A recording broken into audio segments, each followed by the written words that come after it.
Assalamualaikum warahmatullahi wabarakatuh. Halo semuanya, perkenalkan nama saya Nasya Silva Fatihah dengan NPM 125251027. Saya mahasiswa semester 1 Prodi Akuntansi Fakultas Ekonomi dan Bisnis Universitas Selatan Samasiro. Pada video kali ini saya akan menganalisis dan menginterpretasikan laporan keuangan. Langsung saja kita ke videonya. Studi kasus praktik laboratorium komprehensif pertemuan 11. Judul materi, simulasi analis keuangan, membedah kinerja PT KNU Ritelindo versus PT Kebayoran Niaga Utama. Latar belakang dan koneksi ke laporan induk perusahaan. Selamat datang di kantor pusat Kebayoran Capital, sebuah firma analisis investasi. Klien utama kami, Dewan Direksi dari PT Kebayoran Niaga Utama, telah meminta kita untuk melakukan analisis awal terhadap anak perusahaan baru yang mereka sedang dalam inkubasi, yaitu PT KNU Ritelindo. Dewan Direksi tidak lagi tertarik pada detail transaksi harian. Mereka ingin jawaban atas pertanyaan-pertanyaan strategis. Apakah perusahaan baru ini menunjukkan tanda-tanda kesehatan finansial yang baik? Seberapa efisien operasinya jika dibandingkan dengan perusahaan induk yang sudah matang? Di area mana saja PT KNU Ritelindo unggul dan di mana saja ia masih perlu banyak belajar dari induknya? Untuk menjawab ini, kita akan melakukan analisis komparatif. Kita akan menempatkan laporan keuangan PT KNU Ritelindo yang telah kita susun berdampingan dengan laporan keuangan audit PT Kebayoran Niaga Utama tahun 2024. Tugas kita adalah menghitung rasio-rasio keuangan kunci untuk kedua perusahaan dan kemudian menginterpretasikan hasilnya untuk memberikan rekomendasi awal kepada Dewan Direksi. Tujuan praktik laboratorium yang pertama, mengekstrak data keuangan yang relevan dari laporan yang telah disusun PT KNU Ritelindo dan laporan audit PT Kebayoran. Yang kedua, menghitung serangkaian rasio keuangan kunci untuk mengukur likuiditas, solvabilitas, dan profitabilitas. Yang ketiga, melakukan analisis komparatif untuk mengidentifikasi kekuatan dan kelemahan relatif dari perusahaan baru versus perusahaan yang sudah mapan. Yang terakhir, mengembangkan kemampuan untuk menginterpretasikan angka dan menceritakan kisah bisnis di baliknya. Dan untuk bagian 1 dan bagian 2 kita bahas di Microsoft Excel nanti. Jadi langsung ke bagian 3, bagian presentasi atau pertanyaan. Setelah tabel di atas terisi, Dewan Direksi menanti presentasi Anda. Jawablah pertanyaan-pertanyaan berikut dengan menggunakan data hasil perhitungan Anda sebagai dasar argumen. Pertanyaan pertama, analisis likuiditas atau kesehatan jangka pendek. Tim analis lihat rasio lancar kedua perusahaan. Perusahaan mana yang berada dalam posisi lebih aman untuk membayar tagihan-tagihan jangka pendeknya? Apa kemungkinan alasan dibalik perbedaan ini? Mengingat KNU Ritelindo adalah perusahaan baru. Pertanyaan 2, analisis solvabilitas. Risiko jangka panjang. Sekarang lihat rasio utang terhadap aset. Perusahaan mana yang lebih agresif menggunakan pendanaan dari utang? Apa implikasi strategis dan risiko dari struktur modal masing-masing perusahaan? Pertanyaan 3, analisis profitabilitas, efisiensi harga pokok. Dibandingkan margin laba kotor, perusahaan mana yang lebih unggul dalam menghasilkan laba dari setiap rupiah penjualan setelah dikurangi harga pokok barang? Apa yang bisa kita simpulkan tentang strategi penetapan harga atau efisiensi pembelian dari kedua perusahaan? Pertanyaan 4, analisis profitabilitas, efisiensi operasional. Terakhir, yang paling penting, lihat margin laba bersih. Perusahaan mana yang lebih efisien dalam mengelola semua biaya operasionalnya untuk menghasilkan keuntungan bersih? Mengapa bisa terjadi perbedaan yang signifikan antara margin laba kotor dan margin laba bersih, terutama pada perusahaan besar seperti Kebayoran?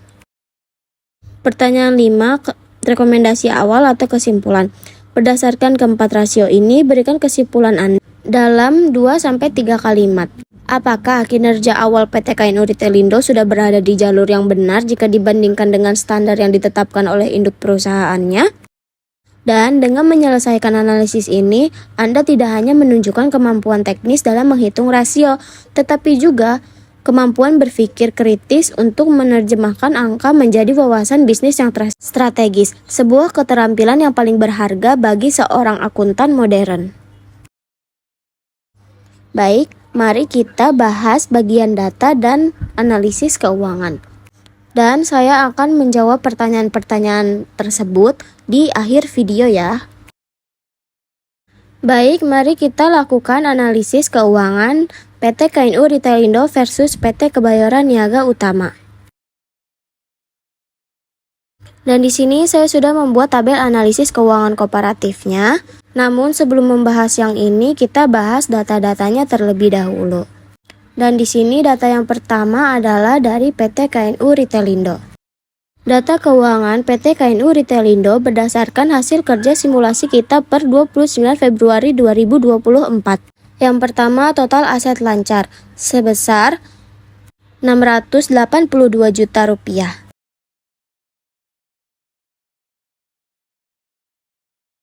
Yang kedua, total liabilitas jangka pendek sebesar 195 juta rupiah.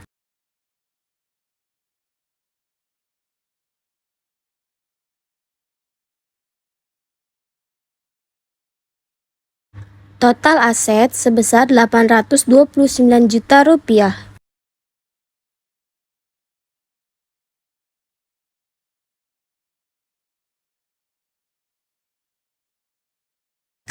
Total liabilitas sebesar 400 juta rupiah. Penjualan bersih selama 2 bulan sebesar 480 juta rupiah. Laba kotor selama 2 bulan sebesar 120 juta rupiah. Dan yang terakhir, laba bersih selama 2 bulan sebesar 45 juta rupiah.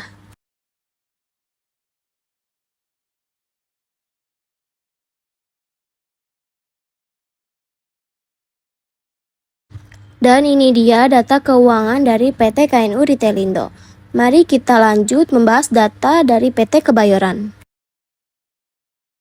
Data keuangan PT Kebayoran Niaga Utama diekstrak dari laporan keuangan audit per 31 Desember 2024. Yang pertama, total aset lancar di sini sebesar 47 miliar 953 juta rupiah. Yang kedua, total liabilitas jangka pendek sebesar 22 miliar 180 juta rupiah. Yang ketiga, total aset sebesar 98 miliar 542 juta rupiah. Total liabilitas sebesar 40 miliar 875 juta rupiah. Penjualan bersih setahun sebesar 77 miliar 850 juta rupiah. Laba kotor setahun sebesar 11 miliar 215 juta rupiah. Dan yang terakhir, laba bersih dalam setahun sebesar 2 miliar 988 juta rupiah. Dan ini dia data keuangan dari PT Kebayoran Niaga Utama. Selanjutnya, mari kita lakukan analisis keuangan kooperatif antara kedua PT ini. Mari kita lakukan analisis keuangan kooperatif dari PT KNU Retailindo versus PT Kebayoran Niaga Utama. Yang pertama, dengan kategori analisis likuiditas. Rasio keuangannya rasio lancar. Rumusnya, aset lancar dibagi liabilitas jangka pendek. Perhitungan dari PT KNU Retailindo yaitu sebesar 682 juta rupiah dibagi 195 juta rupiah. Dan hasilnya sebesar 3,50 rupiah. Perhitungan PT Kebayoran Niaga Utama sebesar 47 miliar 953 rupiah dibagi 22 miliar 180 juta rupiah dan hasilnya 2,16 rupiah. Yang kedua, dengan kategori analisis solvabilitas. Rasio keuangan, rasio utang terhadap aset. Dengan rumus, total liabilitas dibagi total aset. Perhitungan PT KNU Retailindo sebesar 400 juta rupiah dibagi Rp829.500.000. Hasilnya sebesar 48%. Dan perhitungan PT Kebayoran Niaga Utama sebesar 40 miliar 875 juta rupiah dibagi 98 miliar 542 juta rupiah, dan hasil kebayoran sebesar 41%. Yang ketiga, dengan kategori analisis profitabilitas, rasio keuangan, margin laba kotor, dan rumusnya laba kotor dibagi penjualan bersih. Perhitungan PT KNU Retailindo sebesar 120 juta rupiah dibagi 480 juta rupiah, dan hasilnya sebesar 25%. Perhitungan PT Kebayoran Niaga Utama sebesar 11 miliar 215 juta rupiah dibagi 77 miliar 850 juta rupiah, dan hasilnya sebesar 14%. Lanjut, yang terakhir masih dalam kategori analisis profitabilitas dengan rasio keuangan margin laba bersih. Rumusnya laba bersih dibagi penjualan bersih. Perhitungan PT KNU Retailindo sebesar 45 juta rupiah dibagi 480 juta rupiah. Hasilnya sebesar 9,38%. Perhitungan PT Kebayoran Niaga Utama sebesar 2 miliar 988 juta rupiah dibagi 77 miliar 850 juta rupiah, dan hasilnya 3,84%.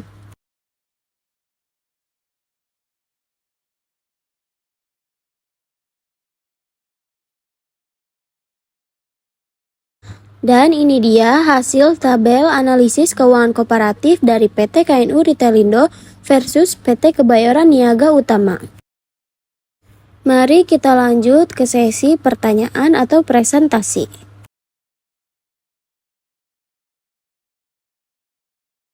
Baik, kita masuk ke pertanyaan pertama, yaitu analisis likuiditas atau kesehatan jangka pendek. Menurut pendapat saya, kalau dilihat dari rasio lancar, KNU lebih aman buat bayar utang jangka pendek. Kenapa? Soalnya rasio KNU itu sekitar 3,50, sedangkan kebayaran sekitar 2,16. Artinya, KNU punya cadangan aset lancar yang cukup besar dibandingkan utangnya. Dan ini termasuk wajar jika KNU lebih besar daripada perusahaan induknya. Karena masih kategori perusahaan baru, jadi biasanya lebih berhati-hati dalam menyimpan dana untuk jaga-jaga operasional. Lanjut ke pertanyaan kedua tentang analisis solvabilitas atau risiko jangka panjang. Dilihat dari hasil analisis keuangan kooperatif kali ini, dari sisi utang, PT KNU Retailindo itu lebih berani daripada PT Kebayoran. Karena bisa disimpulkan sekitar 48% aset PT KNU Retailindo dibiayai oleh hutang, sedangkan PT Kebayoran hanya sekitar 41%. Namun dibalik itu berarti PT KNU Retailindo lebih mengambil resiko besar dibanding PT Kebayoran Niaga Utama. Mungkin ini juga alasan atau strategi buat mengejar pertumbuhan, karena balik lagi ke awal, PT KNU ini masih tahap pertumbuhan atau perusahaan baru. Dan PT Kebayoran lebih stabil dibandingkan KNU karena dia perusahaan induk dan sudah berdiri lebih lama dibandingkan PT KNU. Lanjut ke pertanyaan ketiga, yaitu analisis profitabilitas, efisiensi harga pokok. Dilihat dari hasil tabel analisis keuangan kooperatif dalam margin laba kotor, PT KNU Retailindo lebih unggul karena laba kotornya sekitar 25%, sedangkan PT Kebayoran hanya sekitar 14%. Dan ini menunjukkan PT KNU itu lebih mampu menghasilkan laba dari penjualannya setelah dikurangi harga pokok barang. Dan kemungkinan ini juga salah satu strategi dari PT KNU Retailindo dalam membeli barang dan mengelola persediaan yang lebih efisien dibandingkan PT Kebayoran. Mengingat PT KNU Retailindo adalah perusahaan baru, pastinya mereka berhati-hati dalam mengelola persediaan. Kita lanjut ke pertanyaan keempat. Analisis profitabilitas dalam efisiensi operasional. Dilihat dari hasil analisis keuangannya, PT KNU juga lebih efisien dibandingkan PT Kebayoran Niaga Utama. Kenapa? Karena margin laba bersih KNU sekitar 9,38%, sedangkan Kebayoran hanya 3,84%. Dan artinya PT KNU lebih mampu mengendalikan biaya operasionalnya dan lebih berhati-hati. Dan untuk perusahaan besar kayak Kebayoran biasanya punya biaya operasional yang lebih besar. Jadi, labanya kepotong lebih besar walaupun penjualannya besar karena perusahaannya dalam skala besar. Jadi, wajar jika PT KNU Retailindo lebih efisien dalam mengendalikan biaya operasionalnya karena lebih sedikit atau lebih kecil dibandingkan PT Kebayoran Niaga Utama. Masuk ke pertanyaan kelima, yaitu rekomendasi awal atau kesimpulan. Menurut saya, secara keseluruhan PT KNU Retailindo sudah cukup sehat dan efisien, terutama untuk ukuran perusahaan baru. Walaupun skala penjualannya masih lebih kecil dibandingkan PT Kebayoran, tetapi pengelolaan keuangannya sudah bagus. Jadi tinggal dikelola dengan lebih baik agar tetap seimbang dalam pertumbuhannya, terutama untuk memenuhi standar yang ditetapkan oleh induk perusahaannya. Mungkin cukup sekian yang bisa saya sampaikan, kurang dan lebihnya mohon maaf. Wassalamualaikum warahmatullahi wabarakatuh.